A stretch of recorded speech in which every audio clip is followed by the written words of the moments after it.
A sloth, a donkey, and a curious human. Send a prompt and see what they're doing. One hits record with a question on his mind. Two brothers pick it up, see what they find. Corn takes his time, Herman's got the facts. Back and forth, they never hold back. My weird prompts, come on in, that's where we begin. My weird prompts, glad you're here. This episode was generated using artificial intelligence. Please verify facts.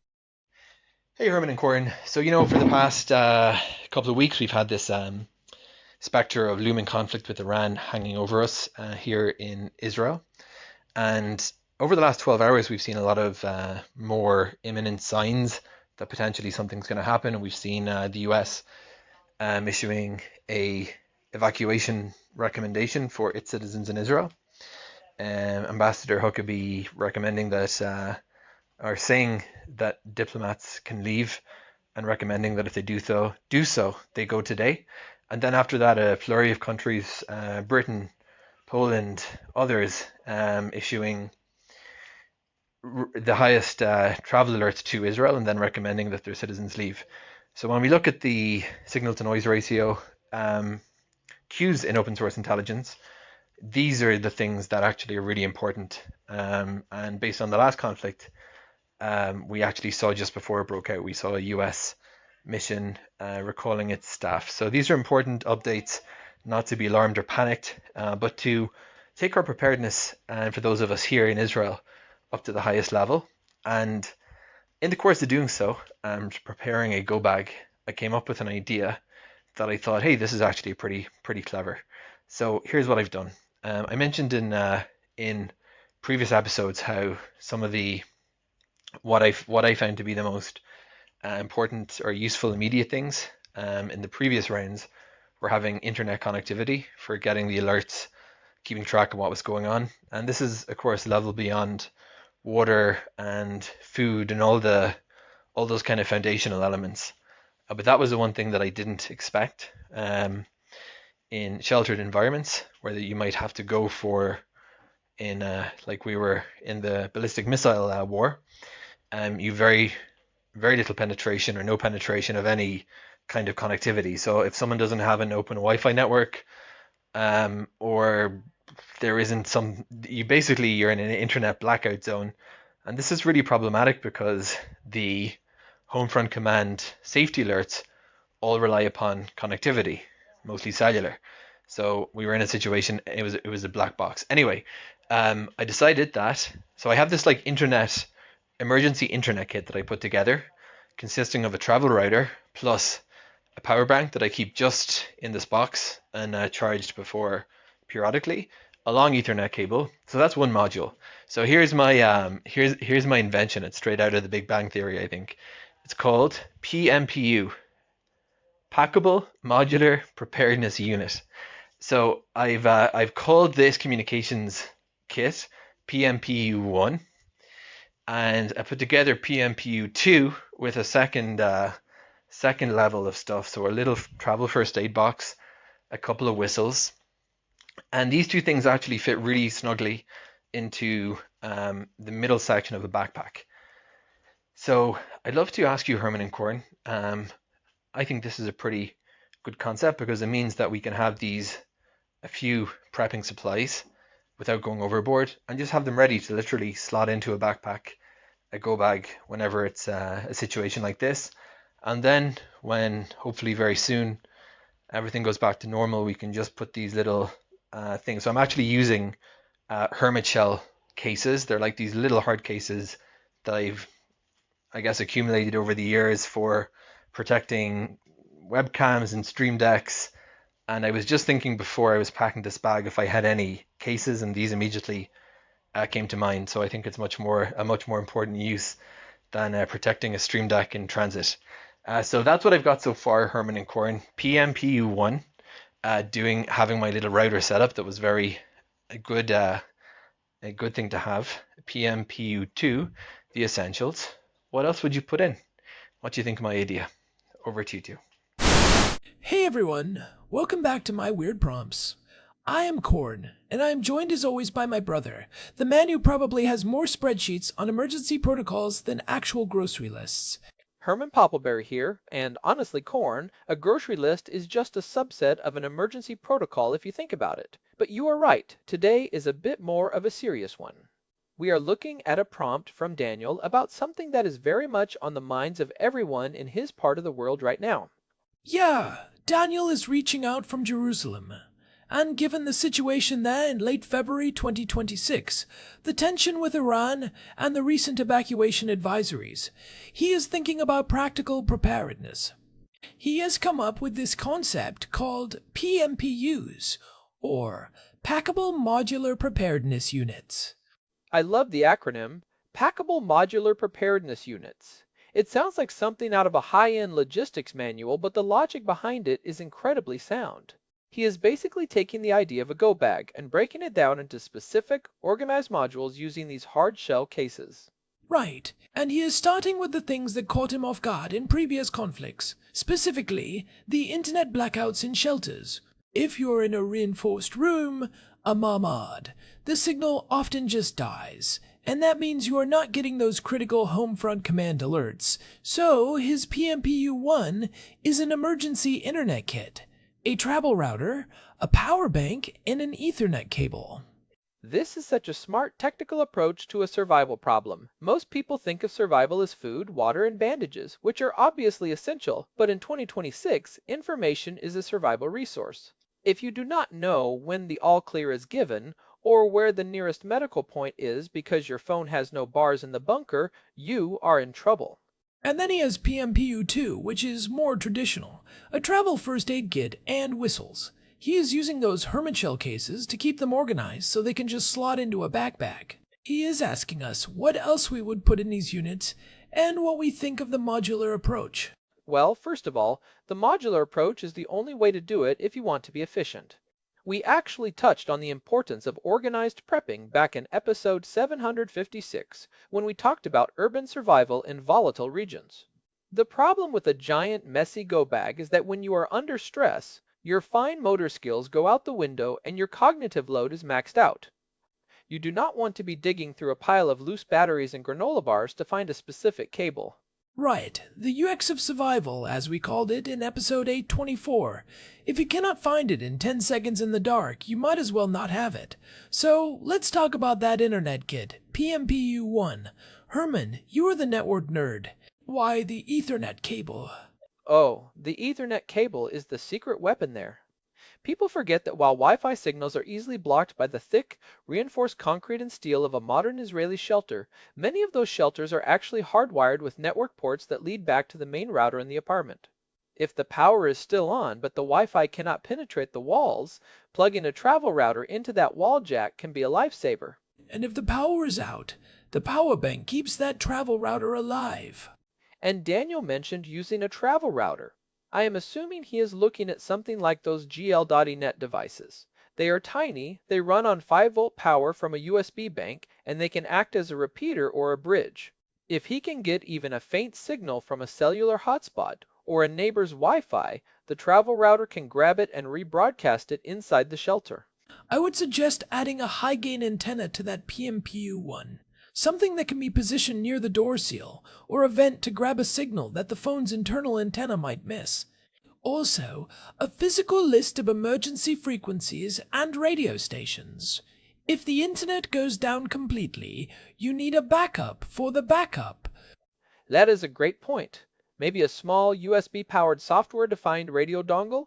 You can plug it into a laptop or even some tablets and scan for local emergency broadcasts. It takes up almost no space in a modular case. See, this is why I like the PMPU concept. It forces you to think in categories. So we have communications, and we have medical. Let's look at PMPU-2, the essentials. Daniel has first aid and whistles. Whistles are brilliant because they never run out of batteries, and they are much louder than a human voice if you are trapped or need to signal someone.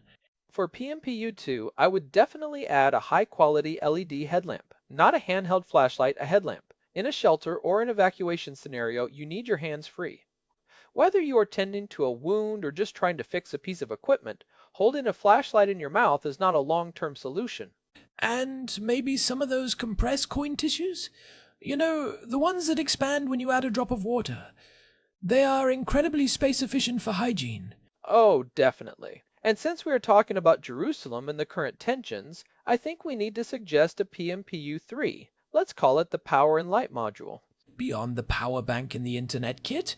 Yeah, because that power bank is dedicated to the router. PMPU 3 should be about keeping your primary devices and lighting going. I'm talking about a large capacity power bank, maybe 30,000 milliamp hours, and a set of universal charging cables. But here is the key, a small foldable solar panel. In a shelter? Well, hopefully, you are not in the shelter forever. If the conflict becomes a long alert situation, like we discussed in episode 691, you might have periods where the grid is down, but you can get to a window or a roof. Being able to trickle charge your banks during the day is huge for morale and communication. I like that. So PMPU 3 is the energy module. What about a PMPU 4? Maybe a documentation and finance module? That is essential.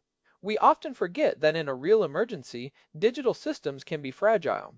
I would put a rugged, encrypted USB drive in there with scans of all important documents, passports, property deeds, insurance policies, and Ezra's birth certificate, but also cold hard cash, small denominations. If the network is down, the credit card machines are not working. And physical maps. I know everyone uses Google Maps or Waze, but if the GPS signal is jammed, which often happens in conflict zones, or the data is out, you need to know how to get around Jerusalem on paper. And since Daniel is a tech guy, he probably has a lot of this on his phone already. But a physical backup and a waterproof pouch inside a PMPU case is just smart engineering. It is about redundancy. You know, thinking about Daniel's family, Hannah and little Ezra, there probably needs to be a PMPU 5 specifically for the little one, a pediatric module. Oh, for sure. You cannot expect a toddler to just sit quietly in a reinforced room for hours during a missile alert. You need compact, high-value distractions. Small toys, maybe a few of those indestructible picture books, and specific pediatric medical supplies like infant paracetamol or electrolyte packets. It is funny how the modularity makes it feel less overwhelming. Instead of thinking, I have to pack for the end of the world, you think, I am just going to build this one small kit for Ezra today. It is the sitrep method we talked about in episode 553. Break the chaos down into actionable, high-protein information, or in this case, high-utility equipment. Wait, hold on a second. I am getting a notification here. It looks like... oh no. What is it? Is it an alert? No, it is worse. Well, not worse, but it is my mother. She is calling. Dorothy, on the show, this is a first. Corn, sweetheart, are you there? I can see the little green light on your computer thingy. Mum, I am actually recording right now. I am on the air with Herman. Oh, hello, Herman. I hope you are keeping my boy out of trouble. Corn, dear, I just wanted to remind you that I left that bag of fresh clover by your front door. You've been looking a bit thin lately, and I worry you are not eating enough greens with all this podcasting. Mum, that is very sweet, but we are in the middle of a very technical discussion about emergency preparedness in Israel. Well, preparedness starts with a full stomach, dear. Don't forget to bring the bag inside before the neighbor's goat sees it. You know how he is. Anyway, I'll let you get back to your little radio show. Love you, sweetheart. Hi, Dorothy. Thanks for the clover tip. Okay, sorry about that, everyone. Apparently my mother thinks the best way to survive a conflict is with a fresh bag of clover. Honestly, Corn, she is not wrong. Nutrition is a key part of endurance. Maybe we need a PMPU 6 for snacks? A clover module? I think I will stick to protein bars. But let's get back to it. Daniel's idea of using these hermit gel cases is really interesting because they are semi-rigid. They protect the gear, but they still have some give. Right, and they are easy to color code. You could have a red one for medical, a blue one for tech, a yellow one for energy. When the siren goes off and you are grabbing your bag, you can do a quick visual check. Red, blue, yellow, green. Okay, I have everything. It reduces that frantic feeling of, did I forget the charging cable? I also want to touch on the first aid side of things. Daniel mentioned a travel first aid box. In a conflict zone, you might want to upgrade that slightly from just band-aids and antiseptic. You are thinking trauma kits? Yeah, exactly. A basic stop-the-bleed kit, a tourniquet, some hemostatic gauze, and a couple of pairs of nitrile gloves. It is a bit grim to think about, but in the kind of scenarios Daniel is preparing for, those are the things that actually save lives while you are waiting for the emergency services. And the beauty of the modular system is that you can have a basic first aid PMPU for everyday stuff, and then a dedicated trauma PMPU that you only grab when the threat level rises. You are not carrying around heavy medical gear when you are just going for a hike, but it is ready to slot into the bag when the news looks bad. I think that is the real genius of Daniel's approach. It is an adaptable system.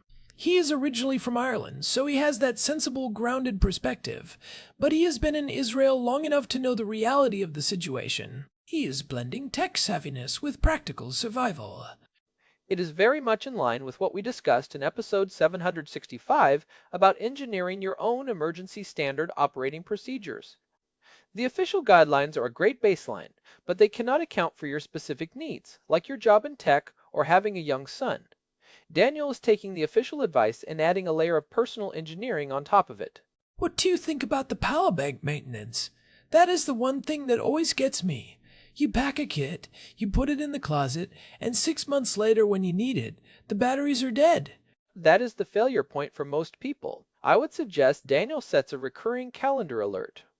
Every 3 months, on the first of the month, you pull out the tech PMPUs, check the charge levels, and maybe run the travel router for 10 minutes just to make sure the firmware is still happy and everything connects. It's like a fire drill for your gear. And speaking of the router, he should make sure he has the login credentials and the configuration page saved as an offline file on his phone. If he has to reset it in the dark while sirens are going off, he does not want to be trying to remember a password he set 2 years ago. That is a great tip. So, to summarize for Daniel, we love the PMPU concept. It is a brilliant way to handle the cognitive load of preparedness. We suggest adding high-gain antennas and physical radio frequencies for the tech kit, a headlamp and trauma supplies for the medical kit, a dedicated energy module with a foldable solar panel, a documentation module with cache and physical maps, and a specific module for Ezra's needs. And don't forget the color coding. It sounds like a small thing, but in a high-stress environment, visual cues are everything. Daniel, thanks for sending this in. It is a timely and incredibly practical topic. We hope you, Hannah, and Ezra stay safe over there. It sounds like you are doing exactly what you need to do to stay ahead of the curve. Yeah, stay safe, Daniel. And for everyone else listening, if you are finding these discussions helpful, please consider leaving us a review on Spotify or Apple Podcasts. It really helps the show grow and reach more people who might need this kind of practical, weird advice. You can find all our past episodes, including the ones we mentioned today about urban survival and shelter UX, at myweirdprompts.com. We have a full archive there, and a contact form if you want to send us your own prompt. You can also email us at show@myweirdprompts.com. And just a reminder, our show music is generated by Suno. It is pretty amazing what you can do with AI these days, isn't it? It really is. Anyway, this has been My Weird Prompts. I am Corn. And I am Herman Poppleberry. Thanks for listening. We will talk to you next time. Bye, everyone. So, Herman, about that clover, you actually want to try some? Only if it's organic, Corn. Only if it's organic. I'll go check the bag. Goodbye. See ya. Hey everyone, welcome back to My Weird Prompts. I am Corn, and I am joined as always by my brother, Herman Poppleberry. Herman, how are you doing today? I am doing well, Corn. Feeling focused. We have a very interesting prompt today from Daniel in Jerusalem. It is one of those topics that perfectly blends technical problem solving with very real high-stakes life situations. Yeah, Daniel is thinking about preparedness in the face of the current tensions in the Middle East. He has come up with a system he calls PMPUs, or Packable Modular Preparedness Units. It is a way to organize emergency gear into specific, manageable modules. I love the naming convention. It is very Daniel. Packable Modular Preparedness Units. It sounds like something you would find in a high-end logistics manual, but it is incredibly practical for someone living in a volatile region. He is focusing on the things that have caused issues in the past, like internet blackouts in shelters. If you are in a reinforced room, a mamad, the cellular signal often just cannot get through the concrete and steel. That means you are not getting those critical safety alerts from the home front command. So his PMPU-1 is an emergency internet kit, a travel router, a power bank, and an Ethernet cable. This is such a smart move. Most people think about food and water first, which are obviously essential, but in 2026, information is a survival resource. If you are cut off from the world, you do not know when the danger has passed, or if there are new instructions you need to follow. And then he has PMPU-2, which covers more traditional essentials, a travel first aid box, and whistles. He is using hermit shell cases to keep everything organized so they can just slot into a go bag. He is asking us what else we would put in these units, and what we think of the overall idea. Well, first off, the idea of modularity is spot on.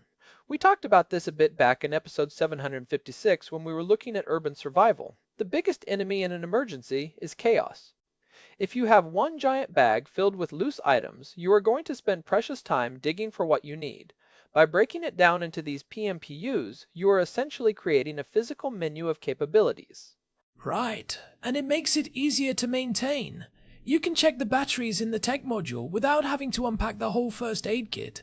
So, let's dive into PMPU-1, the Internet Kit. Herman, you are the networking expert here. What do you think of his setup? It is a great start. The travel router is the key piece. If he can get even a tiny bit of signal from a cellular hotspot near a window or through a cable, the router can amplify that and distribute it to everyone in the shelter.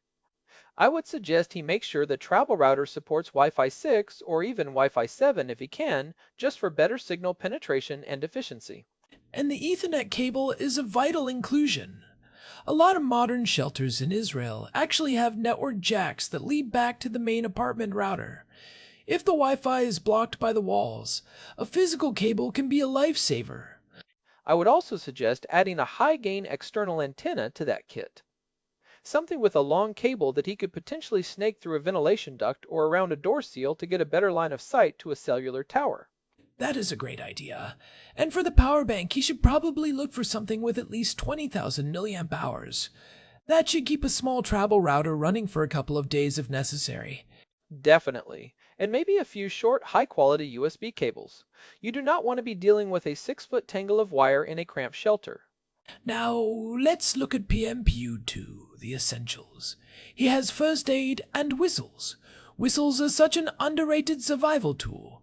They are much louder than a human voice, and they do not require batteries. If someone is trapped or needs to signal for help in a noisy environment, a whistle is a lifesaver. For the first aid side, I would suggest he goes beyond the basic band-aids. In a conflict scenario, you really want a trauma-focused kit. We are talking about things like a tourniquet, hemostatic gauze to stop heavy bleeding, and maybe a chest seal. It sounds intense, but those are the things that actually matter in the first few minutes of a major incident.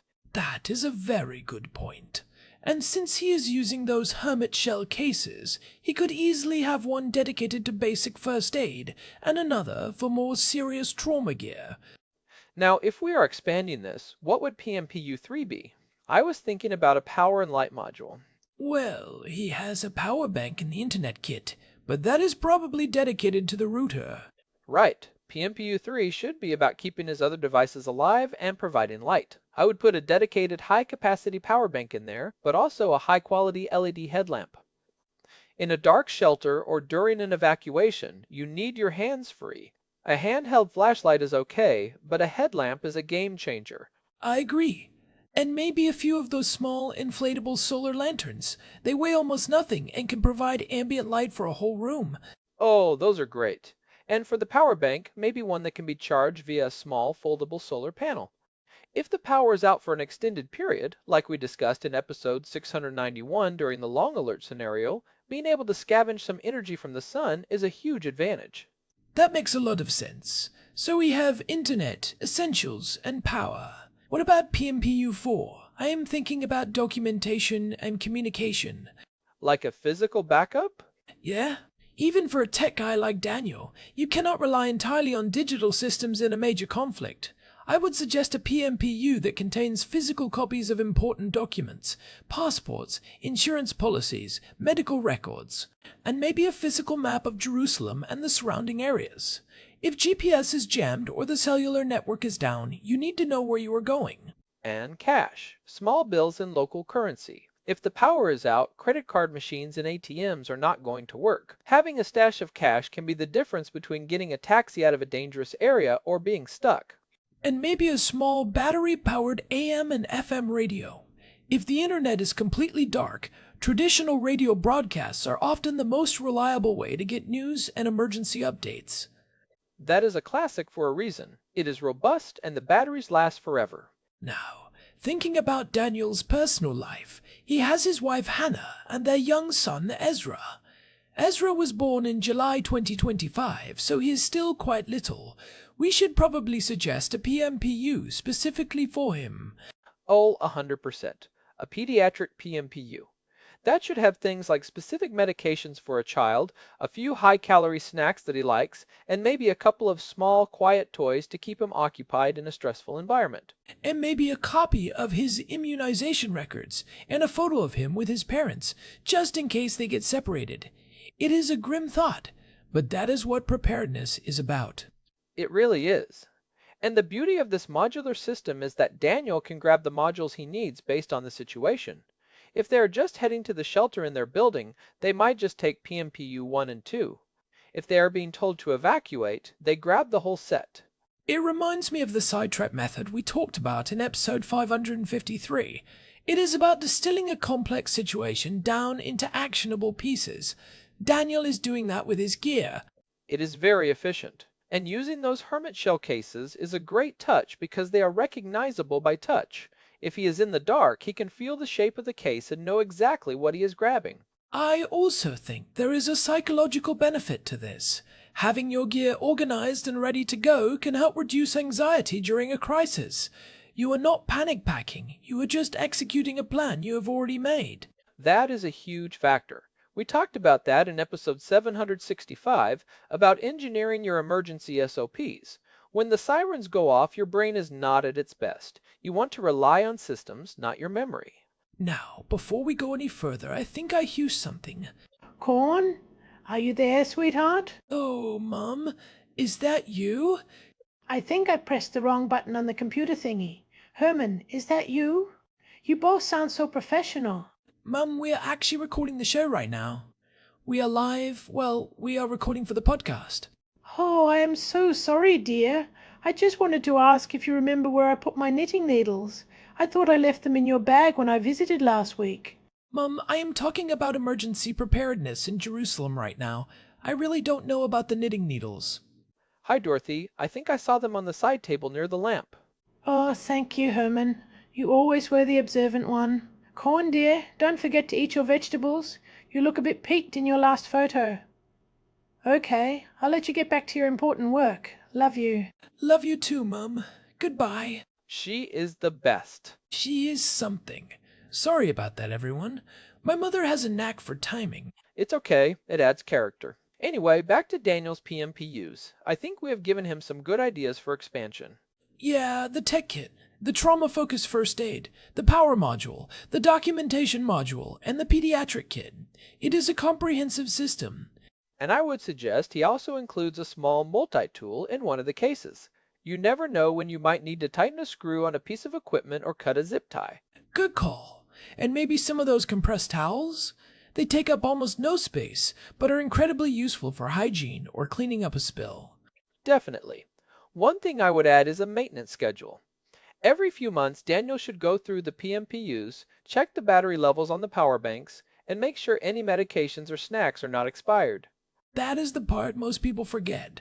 A go bag is not a set it and forget it thing. It is a living system. He could even set a reminder on his phone for every 3 months. PMPU checkup. I think Daniel is really onto something here. It is a very logical, structured approach to a very stressful problem. It is exactly the kind of thing we love to see on My Weird Prompts. It really is. It is taking a common problem emergency prep and applying a bit of engineering discipline to it. Daniel, thank you so much for sending this in. We hope things stay calm over there, but it sounds like you are as ready as anyone can be. Give our best to Hannah and little Ezra. Yeah, stay safe, Daniel. And if any of our other listeners have their own weird systems or ideas they are working on, we would love to hear about them. You can find us at myweirdprompts.com. We have a contact form there, and you can also find all our past episodes and our RSS feed. And if you are enjoying the show, please leave us a review on your favorite podcast app. It really helps other people find us and join the conversation. You can also reach us directly at show@myweirdprompts.com. We love hearing from you. And a quick shout out to Suno for our show music. It really sets the tone, doesn't it? It does. Well, that is it for today's episode. This has been My Weird Prompts. I am Herman Poppleberry. And I am Corn. Thanks for listening, and we will talk to you next time. Take care, everyone. Goodbye. See ya. Wait, did she really leave her knitting needles in your bag?